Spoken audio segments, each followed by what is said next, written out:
today we're going to be looking back in the history of 1.0. But we're not looking at the launch of the game, we're actually going to look at the first patch of the game. This was 1.09. This came with Jackal's release, and it was the first major balance patch that the game was to receive. It shook up the meta pretty hard the way characters got stronger or weaker. For example, the FD being changed so it's no longer +2 on block was a huge hit to characters like Saul and Goldlewis. Great for characters with natural defense without DP like Foss, Ram or Potemkin. And through the shake-up came one top tier that is the topic of today's video, Ramlethal. At least before Happy Chaos released, this was your tyrant of the game at the time. Ram's always been a character that's been lacking vision in every patch of GuiltyGearStrive. Was she a corner character? Was she a resource-based character? Or was she a character that relied on her resources to deal damage? It was never really clear what the developers wanted to do with the character at the time. She's been through a ton of changes, but we're going to talk about the point where she was super busted,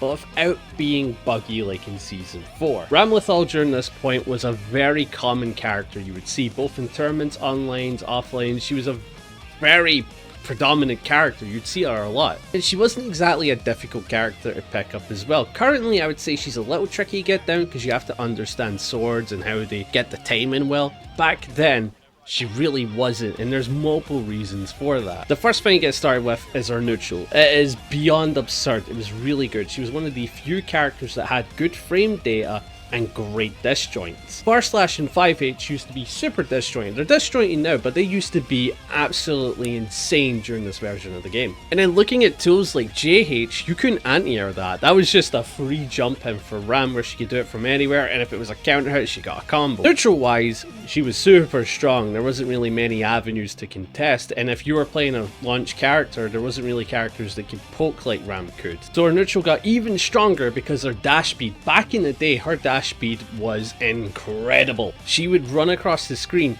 in a matter of seconds. She was super fast. I think she was like the second or third fastest character in the game at the time.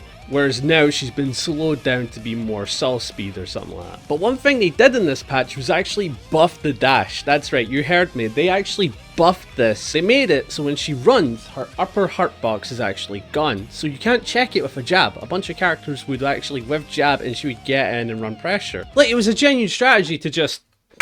Sorry for the jump scare. But that was the genuine strat with Ram sometimes. You would poke with your disjoints and it was super difficult to deal with, and then she'd just run at you. And that mixed with the frame data made her scary. A lot of her tools were minus on block, but nothing to a point where it was scary on block. A lot of it ended up being like -2, -1, -3, and a lot of it had a ton of pushback. Like again, Bar Slash pushed the opponent back to quite a degree. Her close slash was good, her punches were nice, her kicks were nice. A lot of her tools were just very good on block. Maybe not insane on block, but they were still good.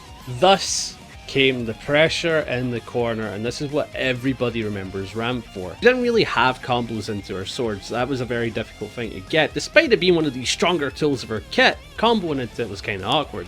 But if you did manage to get a counter hit, Ram used to be able to counter hit into sword toss to put you in the corner from mid-screen. And that began the pressure with both the Ricka loops and then going for the sword tosses, and they were super plus on block. They were still to get the guard crush effect, but super plus. So you weren't stuck in an unfuzzyable hell, but you were stuck into delay timing hell where a bad mash out meant a staggering to death. There was also an insane thing about swords at this point, and for anybody that remembers, you'll know exactly what it is.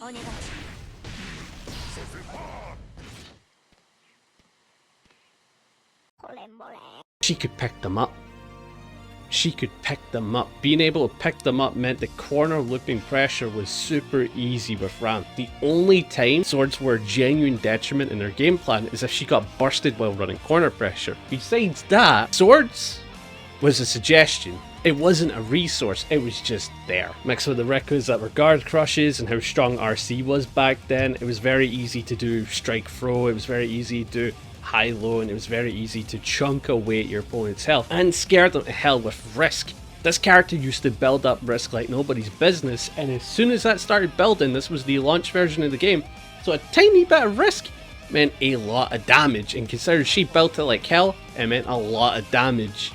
on anything. You think corner pressure's done? We're not done yet. She also had scary neutral tools that led to corner pressure, like her Mega Fist tool. It was slow, it was a mid, so you didn't have to stand block it, but it kind of gave her an avenue to get in. She could RC, do whatever she wanted, and just keep using this as a constant threat and a safe block string ender. You could challenge it, but it was still fantastic to use in a block string or just using it to get in with an RC. And you think the corner pressure's done? Again, we're not done yet. We're not done yet. Calvados was one of the strongest supers in the game at this point, and you're probably wondering why. Well, you know of it as being plus today. You want to know something funny? This was the patch that made it plus. Plus enough to run pressure with and safe strike throw, and it was also plus enough where it guard crushed. So the opponent couldn't fuzz you on defense after blocking this super. Hardly any times where you'd actually use this as a block string tool, but it was something that you could do. And this super did another fantastic thing, so it might be also worth using a neutral for. It gave her swords back, so if she made an incorrect play with swords, they get them back and had the meter to spare, and she maybe had a knockdown or something like that, she could do the super to stay plus and get her swords back and start running pressure. This was a genuine threat that you had to worry about if you pushed her back. The other thing is that it did a ton of damage. As a wall break super, it was the best one to go to, and you didn't need the swords to do that. Again, it will give her swords back, so getting this wall break with this super was beyond optimal. And that's not even to mention her combos. Her combos used to be very good. Like, they are pretty good now, but they have a ton of Oki and set play traps, which kind of seem a bit more interesting to watch. But back then, she had combos. Mid-screen combos, not so much, but if she took you to the corner, the damage was absurd, and if she got the wall break, your health bar was turning into a nada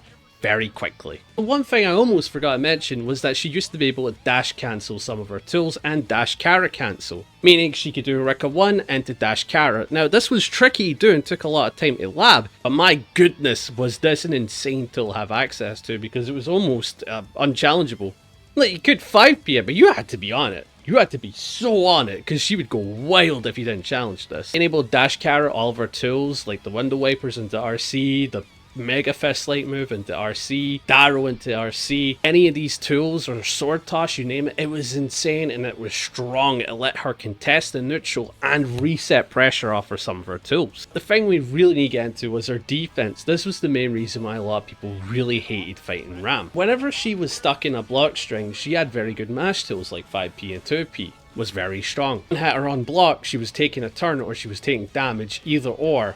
You just had to make sure you were smart about it. This was during the point where 6Ps were not really universal with the way they were treated, and she had one of the better ones for quick startup and a very nice hurt bot. She wasn't going to beat everything with it, but she near enough did. And mix that with the final thing of her defense. Morta Battle. Morta Battle came out in 9 frames and did a large chunk of the opponent's life. This was the DP super of all time. Just gave her the 2 best supers in the game. It's absurd. Using this as a get off me tool did a ton of damage, and it came out in 9 frames, so there was characters that had unsafe block strings that would just be punished. If I did Potemkin 5H to nothing, this would punish me. If I did Potemkin 5H into Hammerfall, I would get punished, and if I did 5H to Mega Fist, I would get punished, and you get the point. There wasn't a safe cancel for a lot of characters. So this was good as a interruption to any form of block string or people doing empties because they didn't have a choice. In my mind, I would definitely say Ram was one of the strongest characters for all of these factors, and it was almost impossible to fight the good players. But that is today's episode on Revisiting 1.0, where we looked at patch Ram, and I want to hear what you think. I had a ton of fun as always. I like revisiting the past, I think it's very fun, but looking at Ram, oh my goodness, disgusting character. But if you guys enjoyed, be sure to like, sub, hype it up, and tell me who I should cover for 1.0 and what you think about Ram back in the day. I'd love to hear it. But that's going to be it for today's video, and I'll catch you in the next one. See ya.